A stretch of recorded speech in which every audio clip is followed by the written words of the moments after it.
बिस्मिल्लाहिर्रहमानिर्रहीम। अस्सलाम वालेकुम नाज़रीन, मैं हूं अमाद मजीद और आप देख रहे हैं अपना यूट्यूब चैनल अमाद मजीद।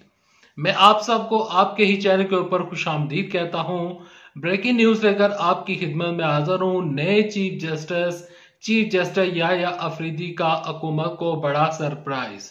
26वीं आईनी तरमीम का रद्द होने के हवाले से अहम तरीन खबर, अहम तरीन पेशरफ्त जो हुई है आपके साथ इस वीडियो में मुकम्मल खबर शेयर करूंगा। तहरीक इंसाफ के जो कैंप है उसमें क्या चाह रहा है, हुकूमत इस टाइम क्या कर रही है और सुप्रीम कोर्ट से हुकूमत को क्या बड़ा सरप्राइज मिला है। तफसीलात की तरफ चलने से पहले, आगे बढ़ने से पहले रिक्वेस्ट करूंगा कि इस वीडियो को लाइक करें, चैनल सब्सक्राइब करें ताकि जो आने वाली न्यूज अपडेट्स हैं आप उनको बआसानी जान सकें। तहरीक इंसाफ के जो कैंप है उसमें यह चाह रहा है कि तहरीक इंसाफ वालों ने एक दफा फिर मुल्क भर में जलसों का ऐलान कर दिया है और तहरीक इंसाफ की जो पार्लिमानी कमेटी है, कि उनकी जो कोर कमेटी है उसने ये जितने भी जलसे होने जा रही हैं तो उन्होंने उस चीज की मंजूरी दे दी है। यानी कि तहरीक इंसाफ एक दफा फिर सड़कों के ऊपर निकलने जा रही है और तहरीक इंसाफ कोशिश कर रही है कि हुकूमत के ऊपर इन जलसों से, इन रैली से प्रेशर डाला जा सके। दूसरी जानब तहरीक इंसाफ तो एक तरफ जलसों का ऐलान कर रही है, दूसरी जानब जो हुकूमत है बिलावल जरदारी की और शहबाज शरीफ साहब की मुलाकातें हुई हैं और इन मुलाकातों में 27वीं आईनी तरमीम के बारे में बातचीत हो रही है और हुकूमत कोशिश कर रही है कि 27वीं आईनी तरमीम को मंजूर करवाया जा सके। 27वीं आईनी तरमीम में क्या है? 27वीं आईनी तरमीम में वो तमाम तर चीजें हैं जो कि 26वीं आईनी तरमीम में होनी चाहिए थी और वो डाली गई थी, लेकिन मौलाना फजल रहमान साहब की कोशिशों की वजह से वो चीजें निकाल दी गई थी।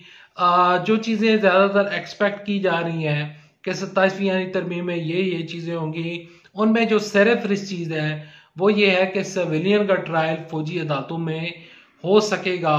ये चीजें जो लोग हैं वो इन चीजों के ऊपर अपनी अपनी जो प्रिडिक्शन है वो दे रहे हैं, क्योंकि 27वीं यानी तरमीम हमारे पास मौजूद नहीं है।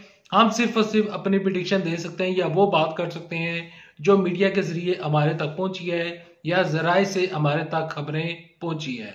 अब 27वीं यानी तरमीम की बातें हो रही है तो दूसरी जानब चीफ जस्टिस याह्या अफरीदी ने एक बड़ा सरप्राइज दिया है। हुकूमत मुसलसल कोशिश कर रही है कि जस्टिस मंसूर अली शाह साहब, जस्टिस मुनीब अख्तर साहब वो रिजाइन कर जाएं। कल भी एक बयान चल रहा था, हिना परवेज भट्ट साहब ने कहा था कि अगर किसी भी अदारे में छोटे को बड़े के ऊपर तरजीह अगर दे देता है कोई अदारा, यानी कि जस्टिस मंसूर अली शाह साहब सीनियरिटी की बुनियाद के ऊपर वो चीफ जस्टिस बनने चाहिए थे, लेकिन उनकी जगह पर chief justice Yahya Afridi chief justice बन गए। तो हिना परवेज भट्ट साहबा ने कहा कि अगर ऐसा किसी और अदारे में होता और अगर कोई और शख्स होता तो छोटे बड़े का काम यह है कि वो इस्तीफा दे देता।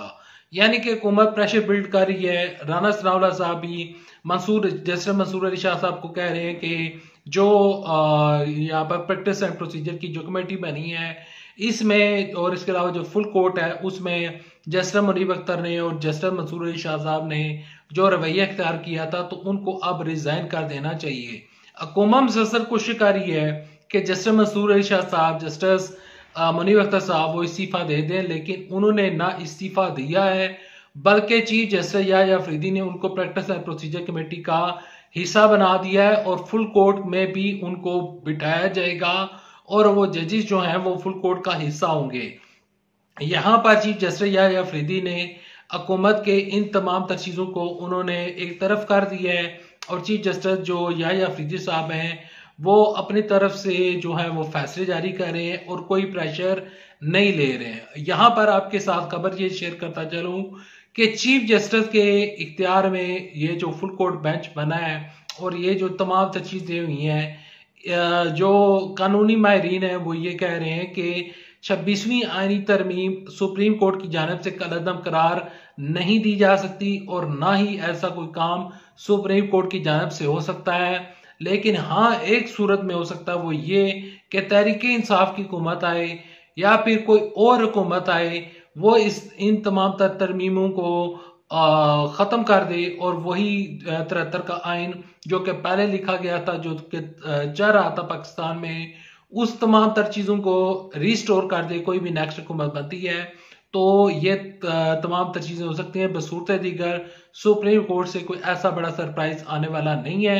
सुप्रीम कोर्ट से जो बड़ा सरप्राइज आया है वो ये कि जो कोर कमेटी जो प्रैक्टिस एंड प्रोसीजर की जो कमेटी बनी है उसमें जस्टिस मंसूर अली शाह साहब और जस्टिस मुनीब अख्तर साहब उसमें अभी तक शामिल हैं और उनको किसी सूरत में निकाला नहीं जाएगा और ना ही जस्टिस मंसूर अली शाह साहब या जस्टिस मुनीब अख्तर साहब रिजाइन देने जा रहे हैं।